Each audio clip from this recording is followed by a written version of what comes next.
Assalamualaikum, salam sehati sejiwa Nasional 8 bersama saya Hanim Muhili. Dan saya Ivan Tung. Paparan utama Rabu 14 September.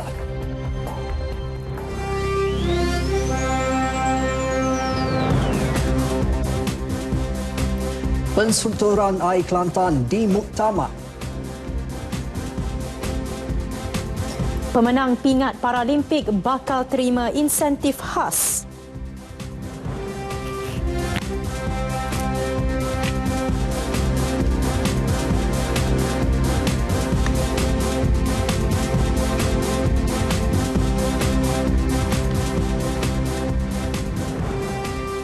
Atlet yang pernah meraih sebarang bentuk pingat dalam Sukan Paralimpik akan menerima insentif khas iaitu skim imbuhan tetap berkuat kuasa bulan depan. Skim berkenaan adalah skim yang sama seperti ditawarkan kepada pemenang pingat Sukan Olimpik. Menteri Belia dan Sukan Khairi Jamaluddin menjelaskan insentif itu diberikan bagi memastikan tidak timbul isu membeza-bezakan antara atlet Olimpik dan atlet Paralimpik.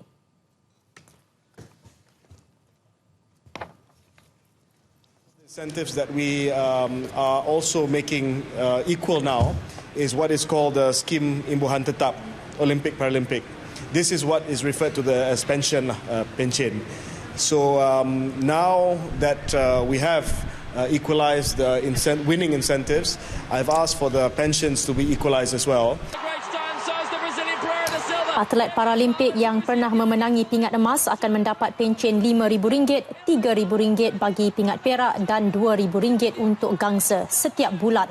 Ia akan didepositkan terus ke dalam akaun atlet berkenaan. Khairi berkata demikian dalam sidang media selepas menyempurnakan majlis penyerahan kereta Proton oleh DRB Highcom dan Proton Holdings Berhad kepada atlet Olimpik yang memenangi pingat pada Sukan Olimpik Rio 2016.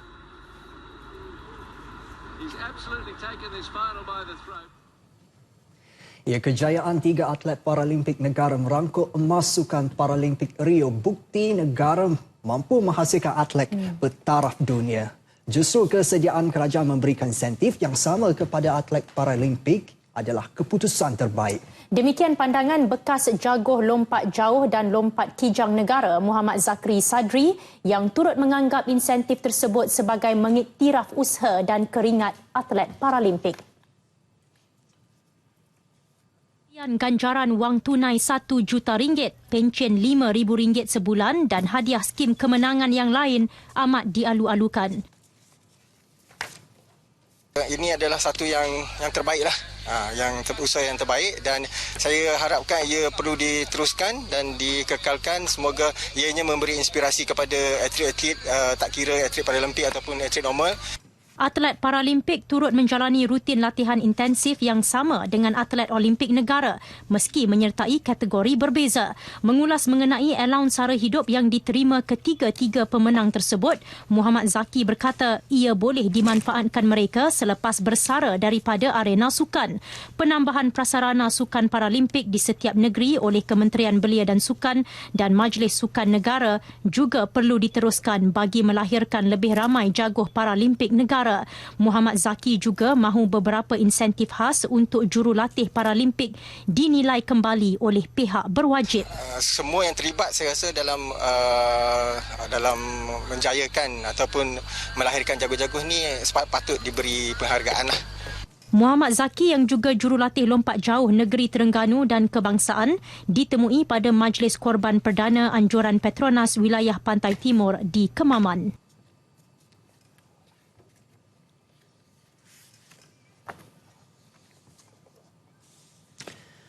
Susulan laporan penuh nahas helikopter tempas yang mengorbankan bekas ahli Parlimen Rompin Tan Sri Dr. Jamaluddin Jarjis dan 5 yang lain pada 4 April tahun lalu.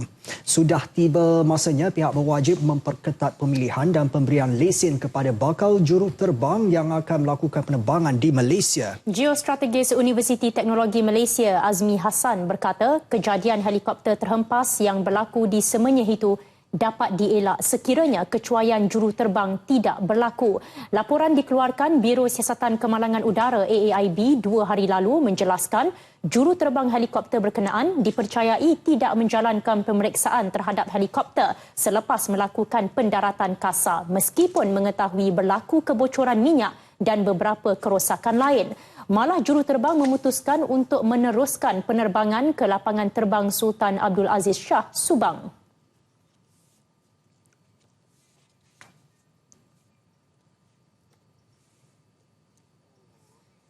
Kemalangan di Semenyih dan juga baru-baru ini di Sarawak ketika Pilihan Raya Negeri Sarawak, banyak tumpuan diberikan kepada pilot itu sendiri, iaitu sebab-sebab manusia yang menyebabkan kemalangan. Jadi selepas ini besar kemungkinan umpamanya TCA Malaysia umpamanya akan memperketatkan lagi dikatakan pemberian lesen ataupun kebenaran kepada pilot helikopter umpamanya supaya mereka dapat dikatakan memandu helikopter di ruang udara Malaysia. Jadi itu yang paling penting, itu pihak berwajib di Malaysia TCA umpamanya perlu memperketatkan dari segi kelulusan ataupun pengalaman pilot sendiri. Jadi apa yang berlaku di Semenyih dan juga di Sarawak baru-baru ini merupakan satu dikatakan ditolak TCA memperkemaskan undang-undang mereka. Dua jenis virus Zika dikenal pasti menjangkiti pesakit di negara ini, iaitu jenis tempatan dan virus import. Ya, risiko virus tempatan dipercayai mempunyai risiko yang sama seperti virus Zika Brazil. Menteri Kesihatan Datuk Seri Dr. S. Subramaniam bagaimanapun menasihati orang ramai agar menganggap kedua-dua virus mempunyai risiko yang sama dan menyiapkan diri mengambil langkah-langkah pencegahan.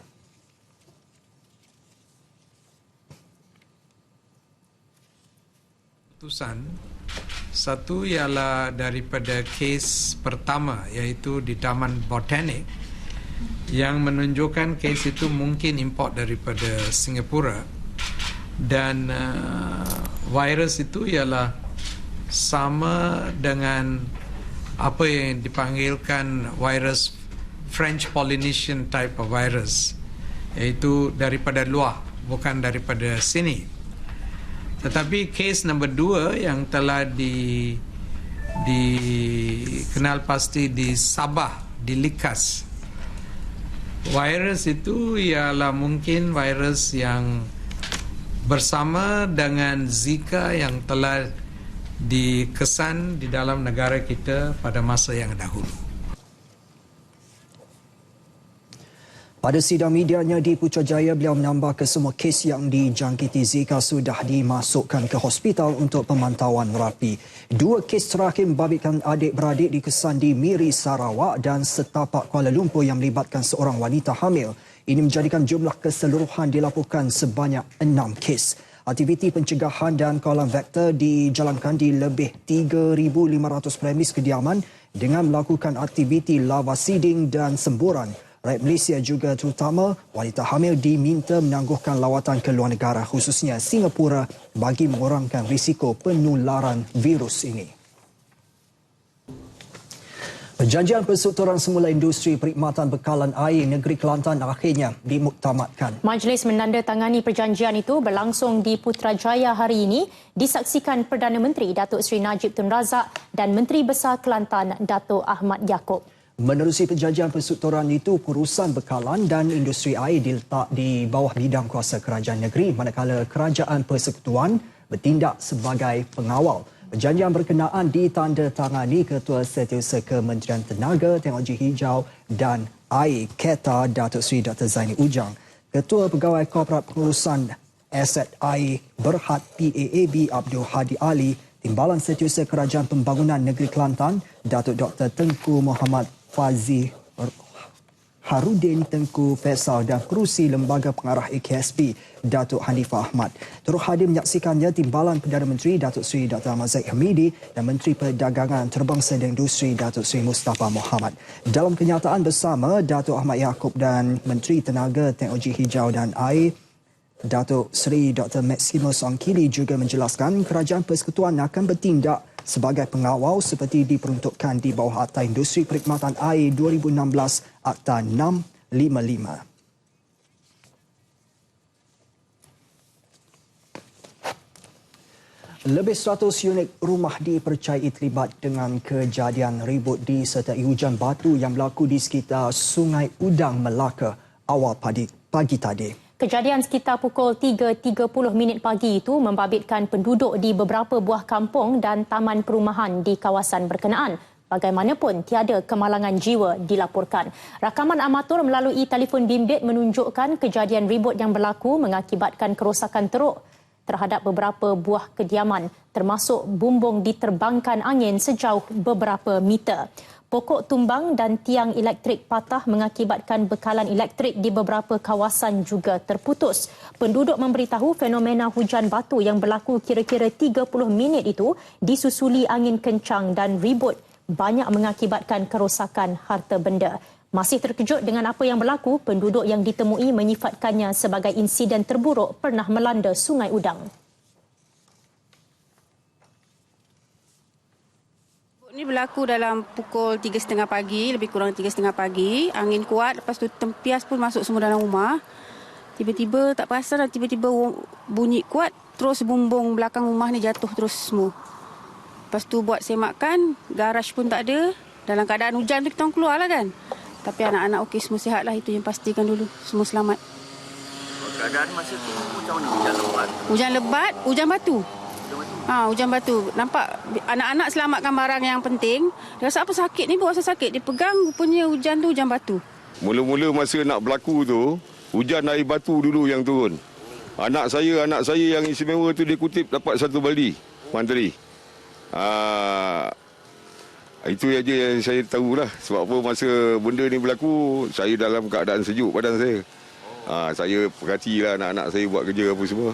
Dan atap dekat rumah saya pun ada 3-4 keping yang tercabut lah. Bahagian belakang ni. Ribut, masa angin ribut tu. Hujan batu, tiba-tiba je ribut. Teman kuat lagi, batu. Hujan batu, jatuh tu takut. Kata makcik bebas tu bersah-bersah. Bersah-bersah. Dia jatuh dekat atap pun takut. Ribut. Oi, bukan main, tak pernah sini jadi. Tua dah tak jadi. Takut. Pagi tu lebih kurang dalam pukul 3.30 berlaku hujan dengan ribut petir yang kuat lah. Angin serta angin ribut. Dia kali pertama dia kilat tu dalam 5 minit macam 3.5 tu memang kuat tu. Sambil tu dia air batu, hujan air batu turun. Lepas tu dia kena tepi tu, angin tolak kan. Tu yang terbang tu. Taman Kris Satria, Kampung Sungai Udang, Kampung Sungai Udang Jaya, Taman Desa Taming Sari, Taman Sungai Udang, Taman Peruna, Taman Bandar Baru dan Taman Pahlawan merupakan antara kawasan yang terjejas. 5 daripada 9 ekor gajah dijumpai mati setelah terperangkap dalam kolam lumpur berdekatan kem pembalakan Berkat Saga di Rinukuk, Tawau, Sabtu lalu. Pengarah Jabatan Hidupan Liar Sabah, Augustin Tuga berkata, semua gajah itu dipercayai terperangkap kira-kira seminggu dalam kolam lumpur itu sebelum ditemui orang awam. Dan hasil maklumat orang awam, Pejabat Hidupan Liar Tawau dan Unit Penyelamat Hidupan Liar menjalankan misi menyelamat kumpulan gajah tersebut. Selain 5 ekor yang ditemukan telah mati, 2 ekor lagi terpaksa dimatikan bagi mengelak terus sengsara kerana keadaan kedua-duanya yang terlalu lemah. Bagaimanapun 2 ekor gajah dewasa yang masih kuat berjaya dikeluarkan dengan selamat. Dalam kenyataan media di Tawau, Agustin berkata hasil siasatan rapi dan kajian semula laporan bedah siasat mendapati tiada unsur jenayah dikenal pasti.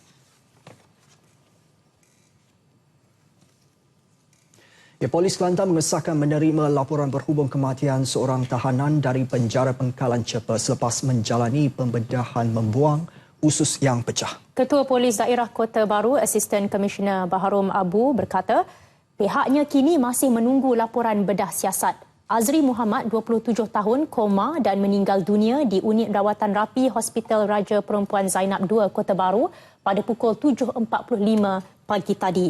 Dia dimasukkan ke hospital petang Isnin lalu selepas mengadu sakit pada bahagian perut dan dada. Azri dipenjara pada 14 Julai lepas atas tuduhan memiliki dadah mengikut Seksyen 12-2 Akta Dadah Berbahaya 1952. Anggota keluarga Azri yang curiga dengan keadaannya berhasrat untuk mengambil tindakan undang-undang. Keluarga saya lah dengan persetujuan keluarga saya buat postmortem ni kerana ni lah nak bela dia ke daripada mana ke. Enggak sebab pemantau rakyat ya dah kan macam kita nak tutup hak kita. Saya tengoklah garing dia tu masa dia hospital teruk lah.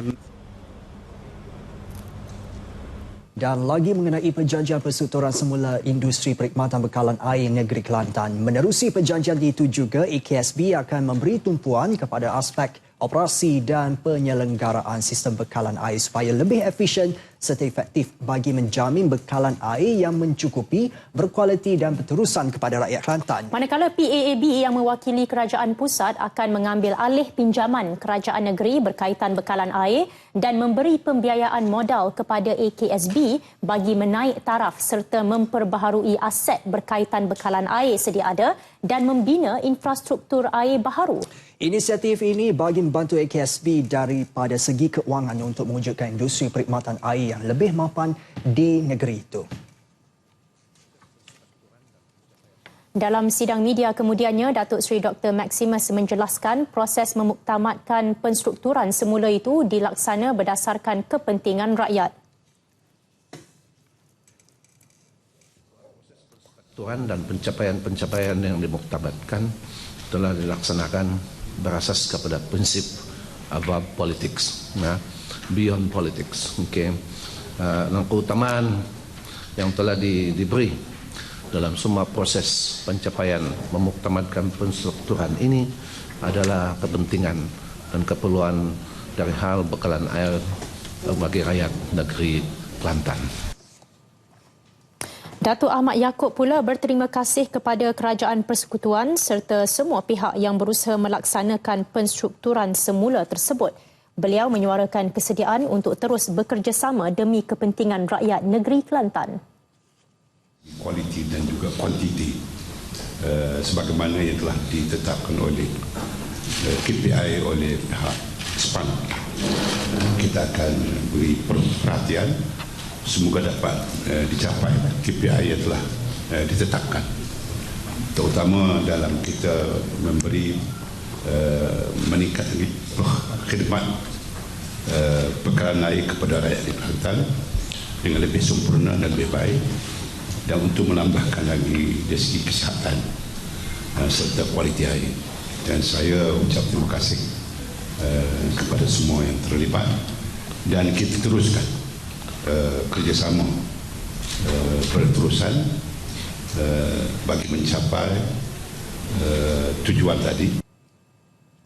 Menteri Perdagangan Antarabangsa dan Industri Datuk Seri Mustafa Mohamad yang juga pengerusi Badan Perhubungan UMNO Kelantan pula berkata kerjasama kedua-dua pihak melalui inisiatif itu diharap dapat difahami dan diterima semua pihak tanpa menyentuh sensitiviti politik. Penjelasan lanjut mengenai persetujuan yang dicapai akan dibuat secara berterusan. Ada besok kan. Jadi ini penting untuk diberi penjelasan. Jadi insyaAllah pihak semalam ini akan menunjuk TV, dan tapi yang penting ialah Kelantan kita kena cari daerah yang sesuai dengan Kelantan untuk meraih penjelasan. Jadi saya harap ia diterima oleh semua pihak, kerana inilah demi kebaikan rakyat Kelantan, tidak kira tanpa mengira amat politik. Ya, dalam perkembangan lain, kira-kira 3,000 penduduk di Kampung Gombak, Pekan Kuang di Selangor mendesak kerajaan negeri dan syarikat bekalan air Selangor Syabas mengeluarkan peruntukan bagi penggantian paip lama yang menjadi punca berlakunya gangguan bekalan air. Kekerapan gangguan bekalan air menyebabkan aktiviti harian terjejas. Dan sejak 3 bulan lalu, kejadian paip pecah sering kali berlaku di kawasan sekitar Kampung Gombak, iaitu di Rumah Murah Kuang. Penduduk mendakwa kejadian paip pecah itu menyebabkan pihak Syabas menutup kunci paip utama, menyebabkan hampir setiap minggu mereka menghadapi masalah gangguan bekalan air.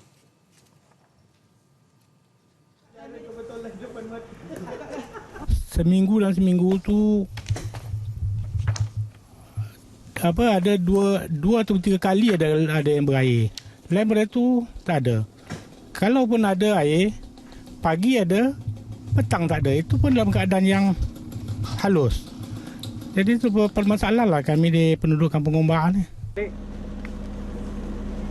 Masalah ketiadaan air di kawasan sekitar itu menyukarkan penduduk menjalani rutin harian dan perancangan aktiviti lain. Problem tak ada air kan, kadang-kadang kita ada apa-apa hari ni cepat nak buat pergi mana-mana, itu hari tak ada air. Kadang-kadang kita tengoklah, mau masak ke apa-apa, tak ada air. Banyak susah tau. Tak ada tangki besar sendiri kan, langsung susah. Sementara itu, Pengerusi Jawatankuasa Kemajuan dan Keselamatan Kampung JKKK Kampung Gombak Kuang, Rozaidi Muhammad Yusof berkata paip yang ada sekarang telah digunakan sejak 30 tahun lalu. Saya berharaplah agar pihak tertentu cara selesai dia menukar paip baru.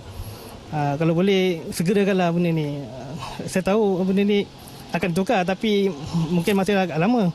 Kalau boleh tak segerakanlah sebab kita dah resah dah, macam masih tak ada air, dah berkerap kali tak ada air. Bahang sambutan Hari Malaysia Jumaat ini kian terasa khususnya bagi penduduk di Bandar Bintulu. Persiapan tuan rumah semakin rancak dengan raptai dan sesi latihan oleh lebih 600 pelajar sekolah di Bintulu, Sebauh dan Tatau. Acara sambutan peringkat kebangsaan akan berlangsung di Padang Lapangan Terbang Lama Bintulu. Pelbagai acara telah disusun atau antaranya sukan air di Sungai Batang Kemena berhadapan Jeti Bintulu yang akan bermula esok. Juga perlumbaan bot yang turut mendapat penyertaan dari pasukan Brunei.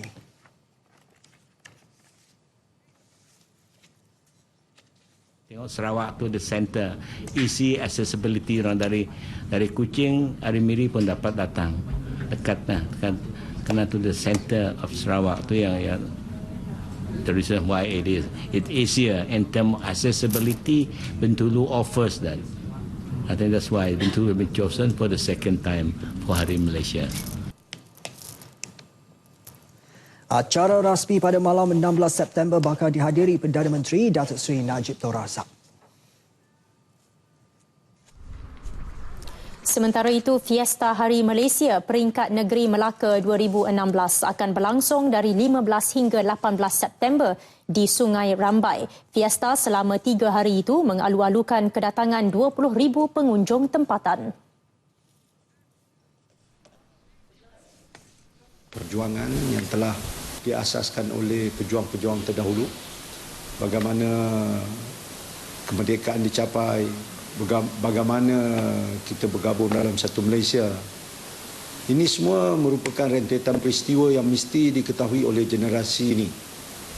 Anak muda, generasi pewaris bangsa hari ini mesti tahu bagaimana semua ini berlaku pada masa dahulu. Program yang dijayakan bersama Pusat Transformasi Luar Bandar Sungai Rambai dan Proton Eda Cawangan Melaka turut menyediakan pelbagai aktiviti menarik. Seramai 180 mahasiswa Universiti Teknologi Malaysia UTM menyertai program Kembara Amal Anak Merdeka atau Patriot 16. Program jelajah bersama 66 buah motosikal berkuasa tinggi itu dianjurkan sempena sambutan Hari Malaysia bermula hari ini hingga 18 September. Menurut Timbalan Naib Chancellor Hal Ehwal Mahasiswa dan Alumni UTM Profesor Datuk Dr. Ismail Abdul Aziz, objektif utama program itu untuk memupuk semangat patriotisme khususnya dalam kalangan para pelajar institusi pengajian tinggi. Jelajah bakal merentasi 6 buah negeri seperti Perak, Pulau Pinang, Terengganu dan Johor dengan anggaran laluan sejauh 2,074 kilometer. Inilah satu bila kita anak muda bekerjasama dengan orang lebih dewasa pada dia, NGO Bikers Malaysia ni, itu satu semangat perpaduan, penglibatan yang bersama. Semangat patriotisme ni bukan hanya untuk orang yang dewasa macam saya ataupun lebih tua lah untuk seperti saya, tapi untuk semua sebenarnya. Kita mesti menghargai kemakmuran, kemerdekaan negara kita. Itu yang penting sekali. Beliau menyempurnakan Majlis Pelepasan Kembara Amal Anak Merdeka di Petaling Jaya, Selangor. Peserta konvoi akan menghasilkan bendera cetakan tapak tangan sepanjang 1,340 meter apabila sampai di Johor dan bakal diiktiraf di Malaysia Book of Records. Badan Sukarela perlu bergerak seiring dengan perkembangan pesat teknologi semasa bagi mengelak mereka daripada ketinggalan dalam arus kemodenan. Ketua Setiausaha Kementerian Komunikasi dan Multimedia Datuk Seri Dr. Sharifah Zarah Said Ahmad berkata, walaupun pendekatan secara konvensional masih boleh diterima, penerimaan terhadap teknologi baharu juga perlu bagi memantapkan persatuan masing-masing. Pendekatan itu sekaligus memudahkan pelaksanaan sesuatu program sekiranya membabitkan penggunaan peralatan terkini untuk perhubungan dan sebagainya. Tidak menggunakan equipment yang terbaru dan tidak leverage on teknologi yang terbaru, maka kita akan ketinggalan. Kalau kita duduk dalam hutan, for example, kan, kita sekarang ni mengharapkan radio amateur begitu saja. Jadi sepatutnya tidak. Kalau kita ada alat-alat yang lebih canggih yang kita boleh gunakan, maka itu akan membantu. Beliau ditemui selepas menerima sijil ahli anggota seumur hidup dan tauliah pelantikan Jemaah Penasihat Anggota Jawatan Kuasa Persatuan Bulan Sabit Merah Malaysia PBSM Cawangan Kelantan di Kota Baru.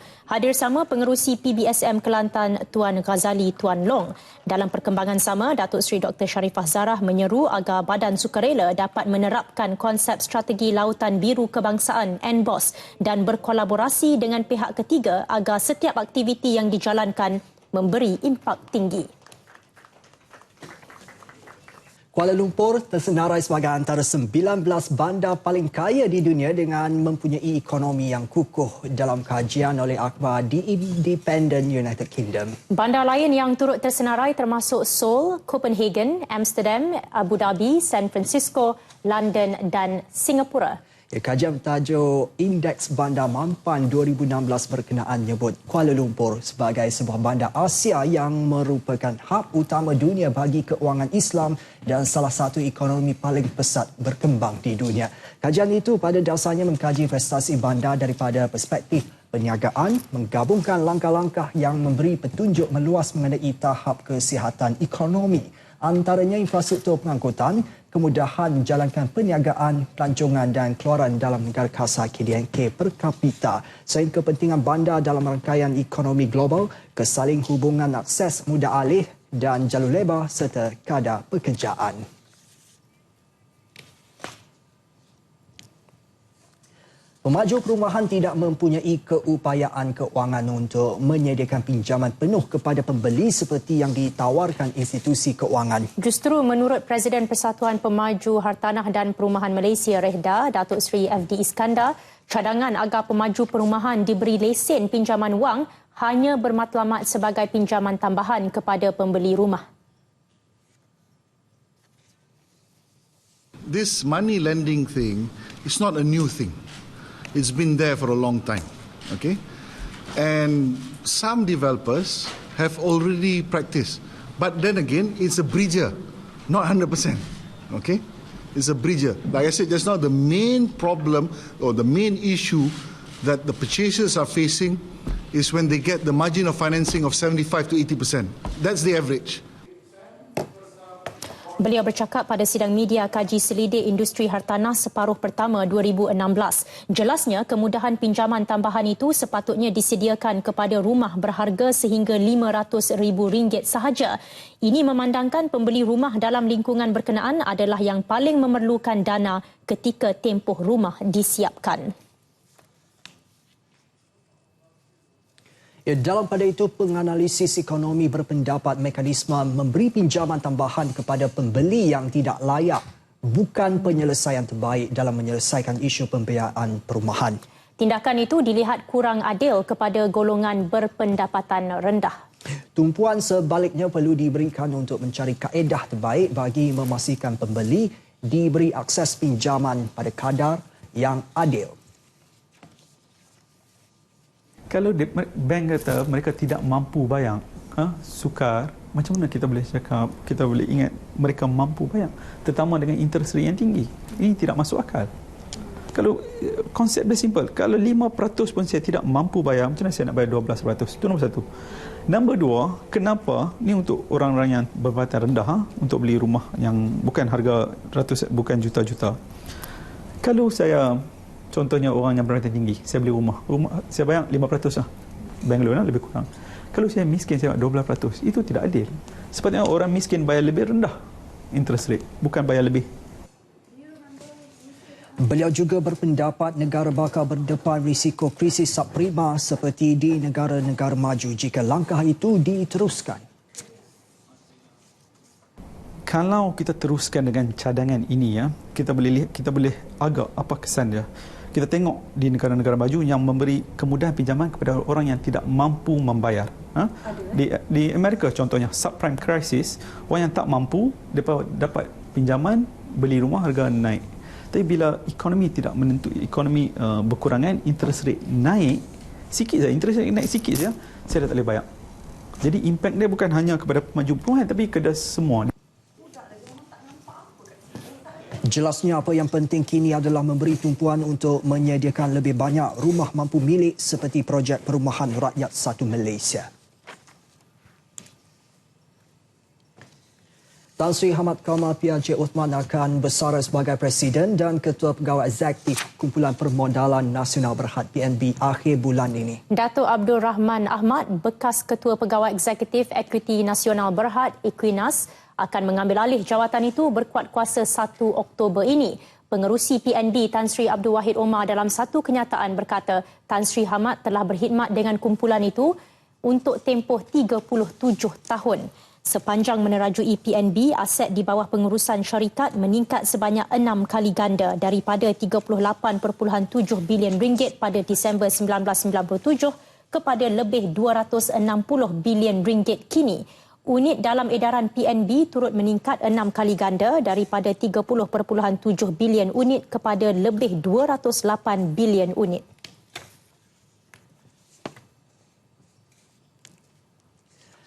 Majlis Pembangunan Wilayah Ekonomi Pantai Timur ECERDC berjaya menarik pelaburan bernilai 4.5 bilion ringgit menerusi penyertaan dalam Expo China ASEAN K-Expo kali ini. Ia melibatkan pelaburan di Taman Industri Malaysia China Kuantan MCKIP. Wartawan Asni Fatin Anwar melaporkan dari Nanning, China.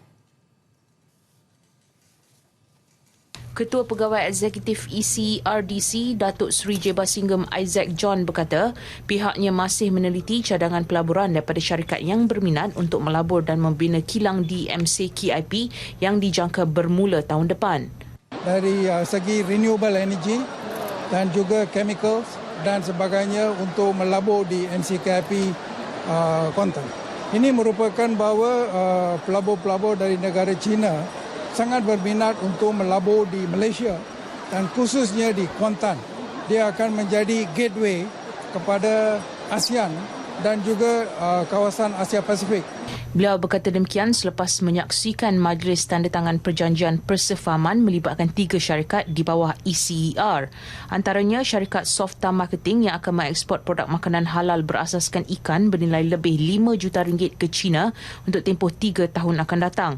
Mitra Food Industry Sdn Berhad pula memperbaharui kontrak tahunan untuk membekalkan kopi durian Musang King dan cappuccino Brazil bernilai 3 juta ringgit.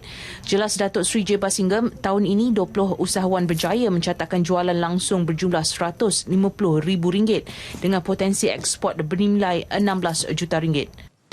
Kejayaan usahawan di bawah ECER menembusi pasaran China membuktikan bahawa dengan sokongan sewajarnya, usahawan kecil dan sederhana mampu berjaya dan juga bersaing di peringkat antarabangsa.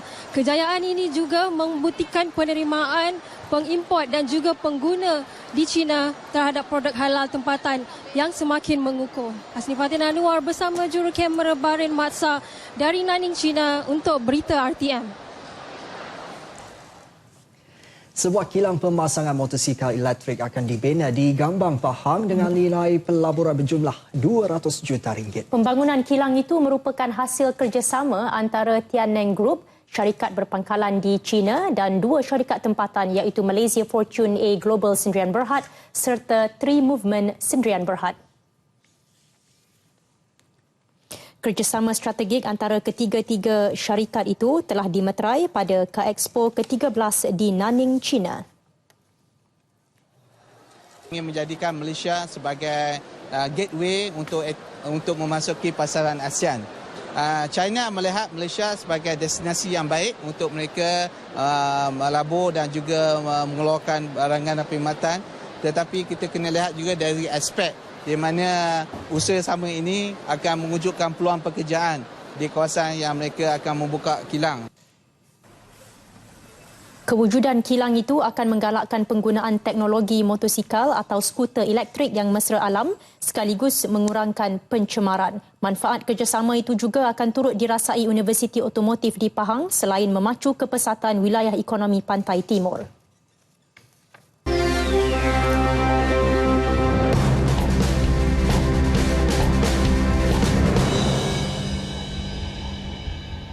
Sambutan istimewa bakal diadakan bagi menyambut kepulangan Wira Paralimpik Negara di lapangan terbang antarabangsa Kuala Lumpur KLIA. Mereka dijadual tiba pada 22 September ini. Menteri Belia dan Sukan Khairi Jamaluddin berkata Perdana Menteri Datuk Seri Najib Tun Razak juga akan hadir bagi menyambut kepulangan kontingen Paralimpik itu nanti.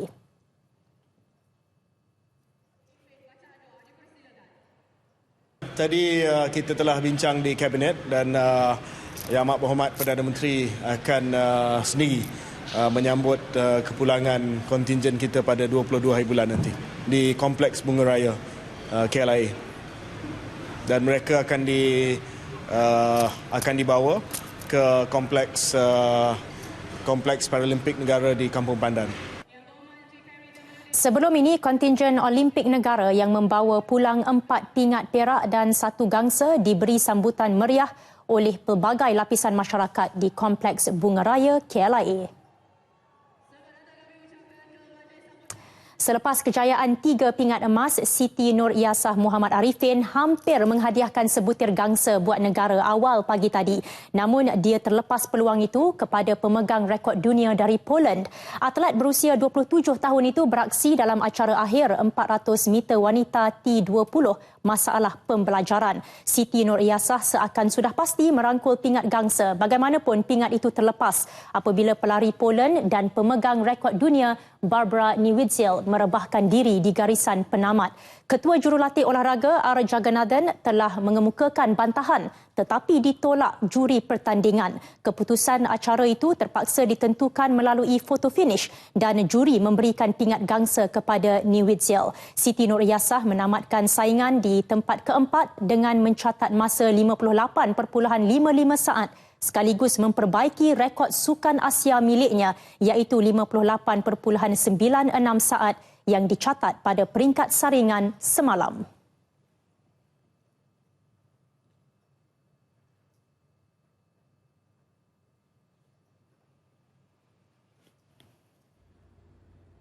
Sementara itu, dalam acara powerlifting kategori 97 kg lelaki, hasrat Jong Yi Ki untuk meraih pingat tidak kesampaian. Yi Ki hanya mampu berpuas hati pada kedudukan ke-7 selepas berjaya mengangkat beban seberat 202 kg dalam percubaan pertamanya.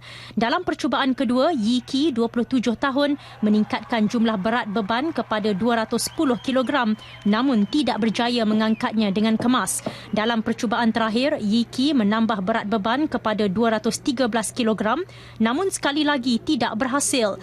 Pingat emas dimenangi atlet dari Mesir Muhammad Eldib yang berjaya mengangkat 237 kg sekaligus mencipta rekod Sukan Paralimpik. Sementara pingat perak milik Chi Dong dari China dengan 233 kg.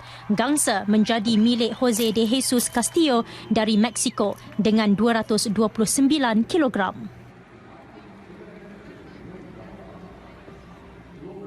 Hari ke-7 Sukan Paralimpik Rio 2016, 4 lagi atlet negara akan turun beraksi dalam powerlifting, sukan layar dan lumba basikal. 9 malam ini waktu Malaysia, atlet angkat berat Muhammad Syamil Saad akan beraksi dalam kategori bawah 107 kg. Seterusnya, acara sukan layar Wakil Negara Al-Mustaqim Matrin dalam perlumbaan ketiga dan keempat acara individu Keelboat di Marina di Gloria pada pukul 12.30 malam waktu Malaysia. Bagi acara lumba basikal, ujian masa 30 km lebuh raya, Khairul Hazwan dan pilot rider Muhammad Rauf Nur akan beraksi pada pukul 12.45 pagi. Pencapaian cemerlang kontingen negara di Sukan Olimpik Rio 2016 terus diberi penghargaan melalui pelbagai ganjaran. Selepas pelbagai pihak tampil memberi habuan, tiba giliran DRB Highcom dan Proton Holdings Berhad menghadiahkan sebanyak 8 buah kereta kepada atlet yang berjaya meraih pingat. Jaguh perseorangan badminton negara Datuk Lee Chong Wei menerima sebuah proton perdana bagi pencapaiannya di Sukan Olimpik sekaligus menjadikannya atlet negara paling berjaya dalam sejarah dengan 3 pingat perak. Bagi pemenang pingat perak yang lain, Pandalela Rinong dan Cheong Jun Hong daripada acara terjun, bergu campuran badminton Chan Peng Sun dan Goh Liu Ying serta bergu lelaki Goh Vi Shem dan Tan Wee Kiong masing-masing dihadiahkan sebuah Proton Suprema S 1.6 Turbo Premium. Sementara itu, Azizul Hasni Awang, pelumba basikal pertama negara memenangi pingat Olimpik, menerima Proton Persona Premium 1.6 bagi pencapaiannya meraih pingat gangsa. Majlis disempurnakan Menteri Belia dan Sukan Khairi Jamaluddin. Turut hadir Chef de Mission Kontingen Olimpik Negara Tan Sri Muhammad Al-Amin Abdul Majid serta pengarah urusan kumpulan DRB Highcom dan pengerusi Proton Datuk Sri Said Faisal Alba Said Ali Reza Alba. Penerjun negara Cheong Jun Hong sebelum itu turut menerima insentif daripada Universiti Putra Malaysia UPM. Jun Hong yang merupakan pelajar universiti berkenaan menerima insentif tunai bernilai RM4,000 dan geran mobiliti sebagai tanda penghargaan dan motivasi daripada pihak universiti atas kejayaannya. Pada Tamasya Sukan Olimpik tahun ini, Jun Hong berjaya memenangi pingat perak acara 10 meter platform terjun seirama bersama Pandalela Rinong. Sebelum ini, Jun Hong dan Pandalela berkongsi insentif RM300,000 dan masing-masing mendapat pencen bulanan RM3,000 di bawah skim insentif Majlis Sukan Negara MSN. Memang saya ingin mengucapkan ribuan terima kasih sebab bagi insentif ni dengan mobiliti tadi. Sebagai tanda penghargaan. Memang saya tak expect itulah, tapi memang terima kasih kepada UPM. Dan selain daripada insentif ni pun saya ingin rasa bersyukurlah sebab UPM memang bagi kita boleh ambil kredit awal untuk habiskan kita punya kos ni. Turut menerima insentif dan mobiliti berkenaan ialah 2 lagi pelajar UPM, Zaidatul Husniah Zulkifli dan Jonathan Wong Guan Jie yang turut mewakili negara dalam Tamasya Olimpik lepas. Zaidatul beraksi dalam acara larian 100 meter, manakala Jonathan dalam acara menembak 10 dan 50 meter. Majlis penyampaian disempurnakan Naib Chancellor UPM, Profesor Datin Paduka Dr. Aini Idris. Ke perkembangan lain, iktiraf bola keranjang sebagai sukan berprestasi tinggi agar lebih ramai pemain berbangsa lain terlibat dalam sukan yang didominasi pemain berbangsa Cina. Itu harapan Presiden Persatuan Bola Keranjang Malaysia MABA, Datuk Lua Chun Han. Beliau yang baru dilantik sebagai Presiden MABA pada Mei lepas berkata, dengan pengiktirafan bola keranjang sebagai salah satu sukan berprestasi tinggi, MABA dapat menyediakan lebih banyak pusat latihan di setiap daerah dan negeri.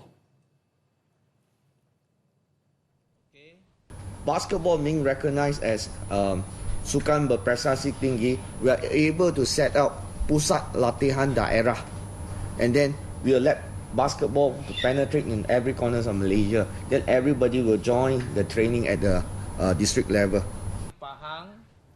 Beliau berkata demikian dalam sidang media selepas pengundian penentuan kumpulan kejohanan bola keranjang kebangsaan Piala MABA yang ke-22 akan berlangsung pada 15 hingga 22 Oktober ini. 10 pasukan negeri diundi dalam 2 kumpulan. Tahun ini House of Champions di Cyberjaya dipilih sebagai lokasi kejohanan juara tahun lalu. Sabah tidak bertanding dalam kejohanan kali ini.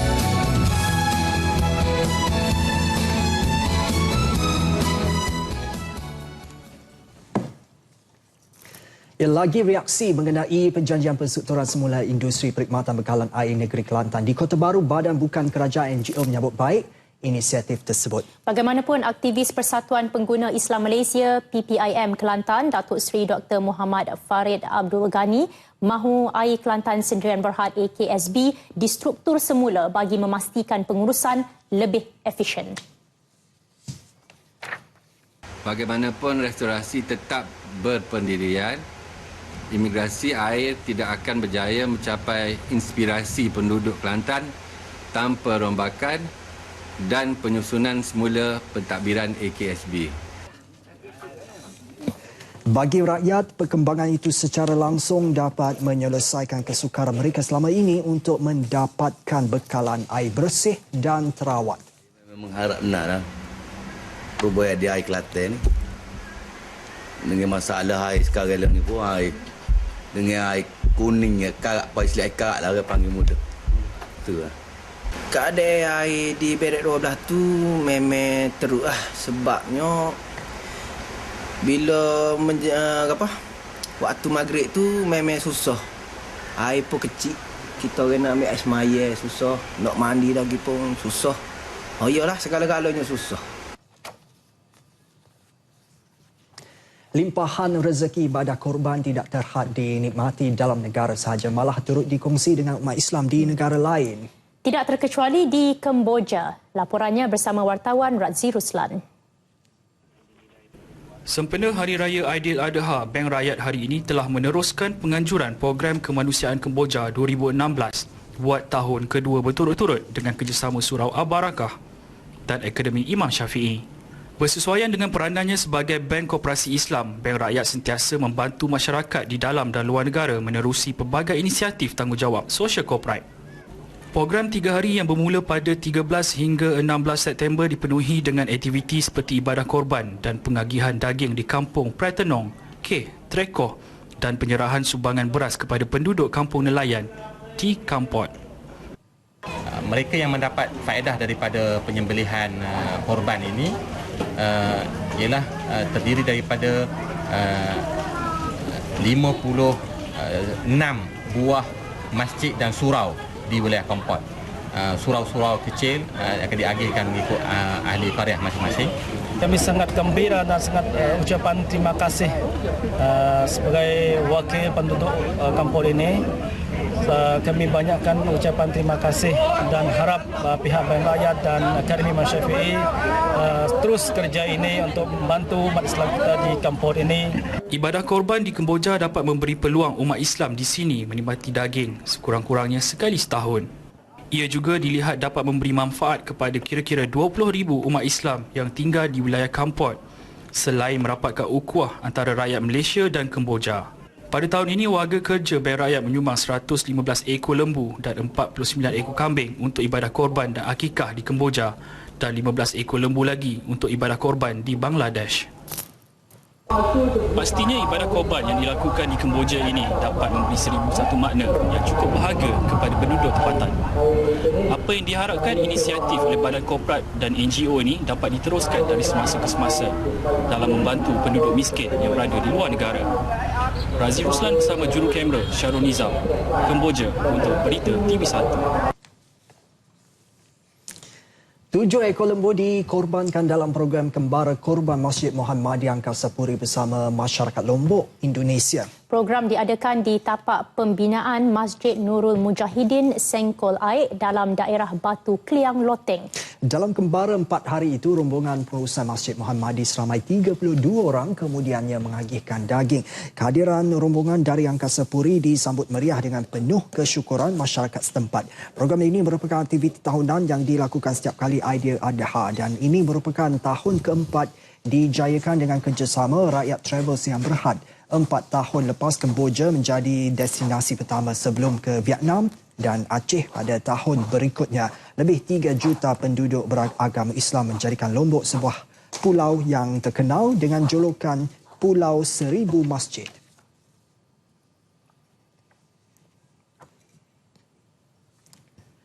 Sementara itu, 1,000 masyarakat orang asli beragama Islam di Pos Brok, Gua Musang, Kelantan diberi pendedahan tentang ilmu dan proses penyembelihan yang betul. Itu adalah sebahagian daripada program tanggungjawab sosial CSR My Prihatin yang turun ke kawasan perkampungan orang asli. 2 ekor lembu dikorbankan pada program berkenaan yang mendapat kerjasama restoran Wadi Hadramaut yang beroperasi di Kuala Lumpur untuk menyediakan hidangan kepada penduduknya.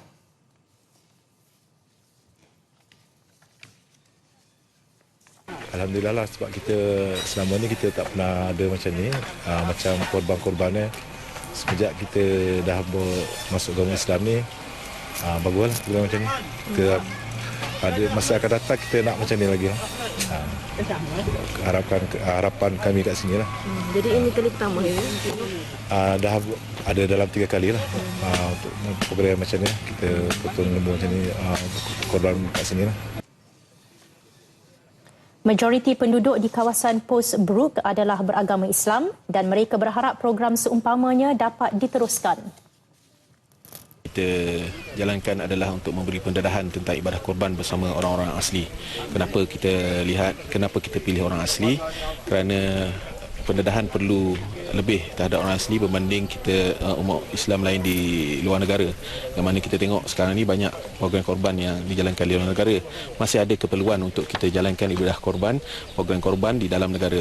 Sebenarnya masyarakat Islam di kawasan pedalaman, khususnya masyarakat asli ini, kita masih lagi kekurangan dari segi ilmu berkenaan dengan ibadat puasa, ibadat korban. Jadi mereka ini perlu diberi pendedahan, diberi didikan, diberi asuhan. Jadi kita mengalu-alulah kedatangan semua pihak untuk membantu kita dalam kita nak mendidik mereka mengetahui lebih dalam tentang amal ibadat tentang Islam. Selain di Pos Brok, program sama telah diadakan di Pengkalan Hulu di Great Perak, Kampung Melayu Sungai Lembing di Kuantan, Pahang dan Pulau Duyung, Terengganu. Pengalaman menakjubkan dikelilingi atau belatakan 30,000 kuntung bunga ros putih dalam bentuk lampu LED antara foto yang banyak dikongsi golongan netizen kebelakangan ini. Light Sensation Love Series yang berlangsung di Maibs Serdang terus menerima jumlah pengunjung yang ramai sejak 7 September lepas. Ia punyai daya tarikan tersendiri sebagai pameran lampu terbanyak julung kali diadakan di negara ini. Ia akan berlangsung sehingga 17 September ini, iaitu Sabtu ini sebenarnya. Selain mempromosikan mesej cinta negara sempena sambutan bulan kebangsaan, ia juga program amal bagi mengumpul dana membantu anak-anak yatim.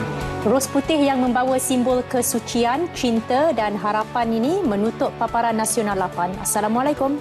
Salam sejahtera.